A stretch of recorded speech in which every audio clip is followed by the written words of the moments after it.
For all of you out there listening, if you are in the market for any kind of software development needs, check out Studio NoCode. It's our agency that's built on Bubble experts with nearly a decade of experience building all kinds of Bubble apps: marketplace, social network, payroll company, catering business, data room, ad tech, legal tech.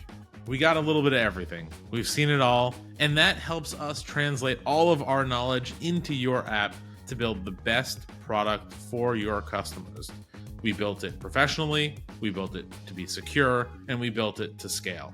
And we're going to do all these things on time and on budget. So if you are looking for help getting off the ground, getting something to market, or anything in between, give us a call or an email or a carrier pigeon or whatever you want. Studio-nocode.com. We'll probably be there. You're listening to This Week in No Code plus AI, with weekly episodes sharing the latest advancements of AI, plus exclusive interviews, founders using these tools. So without any further ado, let's get started. Welcome to This Week in No Code. I'm your host, JJ England, here with my co-host, David Pell. Excited for another great week of No Code plus AI. We have another interview with the CEO of our no-code tool for you this week. This one is called Momen. It's a full-stack no-code builder that maybe you've never heard of, but you're going to want to hear about them and the CEO talking about everything that they can do, extremely affordable to use as well. But we have our news of the day to get into before that interview, which hits around the 10 to 15 minute mark. So, David, why don't you get us into the news of the day? All right, let's hop into this. The first news story we have here, and I have one to add to this as well, JJ. Sure. Copilot Vision has been announced. It seems like Microsoft has included the OpenAI Vision models now into their Edge browser, which is a tool that I think one person in the world uses. Not a very popular browser, but it is a tool now to help you read web pages faster and run summaries. It is about kind of a second set of eyes to help you read and learn for anyone who is interested. Yeah, I mean, AI assistant browsing off of real-time analysis. Did you hear about the browser company update as well and their new AI-focused browser, David? Oh, Arc? Like they switched? Yeah. Yeah, I'd heard they were like scrapping Arc, the current one, and going like all in on AI browsers. Yeah, the new one that they have, it is really cool. There's essentially an autopilot feature where it's just like, hey, go do this. And it's literally AI is doing your browser for you. And then it's just reporting back once that thing is done. But you can kind of see the mouse move. And if you want to, you don't even need to be there for it. Yeah. But it's like, it's redefining AI in the browser. And this feels a little bit like that, where we're bringing vision into the browser. AI is browsing with you. And it's good. Like, AI is going to be a part of our everyday life and Okay, so this thing you're talking about, this is what the thing I was going to bring up later, but we can just bring it okay. up. Sam Altman went on stage at a New York Times event. I don't know if you saw this clip, basically saying, we are closer to AGI than you think, and it will matter less than you imagine. And Interesting. it's interesting because there's been a lot of rumors, and this is kind of what prompted this, rumors about some internal conflict between Microsoft and OpenAI. They're not moving fast enough. They can't, get the compute they need, like the sales, whatever, right? There's some but in the clause of their agreement, Microsoft complaining? Yeah, no, OpenAI is complaining about Microsoft. Okay. But in the clause of the agreement, it basically says that when we hit AGI, OpenAI can back out of the agreement. They have the money, but they can back out. It feels like Sam Altman's trying to move the goalposts of what AGI is. And they're like, yeah, we're about to hit AGI. I don't know what you're talking about. And then change whatever it is they need to do. And now they're using a new phrase called superintelligence which is like now what they really meant by AGI, but now it's something else. And they're just like semantically changing what this AGI means. And but to bring up Interesting. to your point, like this idea of like AGI versus super intelligence versus AI is going to be everywhere. I'd kind of fall more into the category of Sam Altman at the moment, even though he's maybe just gaslighting everyone.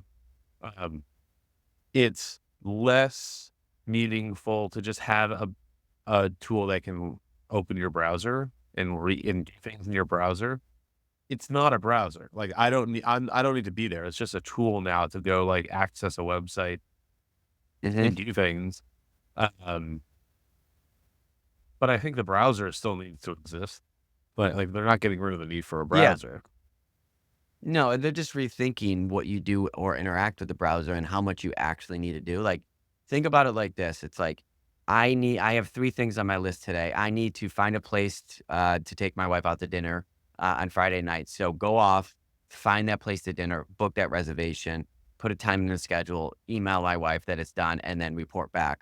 And then I also need to book a hotel for an upcoming visit. Like you can prompt each one of those 3 Yeah. things and it goes off and does that for you. And like that is significantly more efficient in your life. And that's a good thing, Yeah, I mean, I I'm think. curious to see how well that does.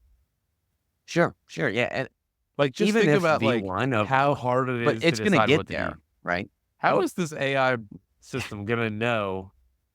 Yeah. We don't even know what we Yeah, want, like, right? are How does you gonna be AI know? satisfied Yeah. with their choice? Probably not. I That's don't know. fair. Humans are very flawed Yeah. in that way. And like there are definitely I don't know. Like it's we'll see how well it does at this kind of like reading between the lines. Yeah. Um like, Well, go on to the to the next next one. point is OpenAI's Shipmas announcement, which is essentially 12 days of celebration starting December 5th, which we're already in here, featuring daily announcements and new pitches, products, etc. Yesterday, we saw O1 Yep. being released out of preview mode. And so that's now available multi-model as well. They also released a pro version, which is $200 a month, For unlimited premium use, I version, think. which with Yeah. unlimited use for that as well, which is great. So excited to see what happens. One of our friends online was joking that by the end of the 12 days, they're going to have no more money left. Yeah. So we'll see how that goes. It's definitely an exciting time in the AI space, and I feel like a lot of companies are racing to get the year-end feature announcements out before the holidays. And I feel like this is one of those things of just like go, go, go, go, go, promote, and then take the holidays. And yeah. And run with it. But Yeah. the last one of the day, what do we got here with So Amazon, David? Amazon's making some crazy splashes now. The news we're going to talk about is this like video analysis news, being able to search scenes, and they have better multimodal models to process videos and images and ask questions. I think it's really cool. Yeah. But the thing that's really underlying all of this is Amazon's announcing their own chips. So Amazon has been coming out and basically going, "Hey guys, like NVIDIA, we're here too." Yeah. And they basically they doubled down on this Anthropic investment. They put another $4 billion. Anthropic is now, pushing through AWS, using these chips to train. They're seeing great results. Well, the news says they're seeing great Wow. results. Who knows? Amazon's got this data Yeah. center infrastructure on lock, right? Like, I don't know what happens. I'm sure they're probably not as far as they say they've been. They are, but everyone's excited about it.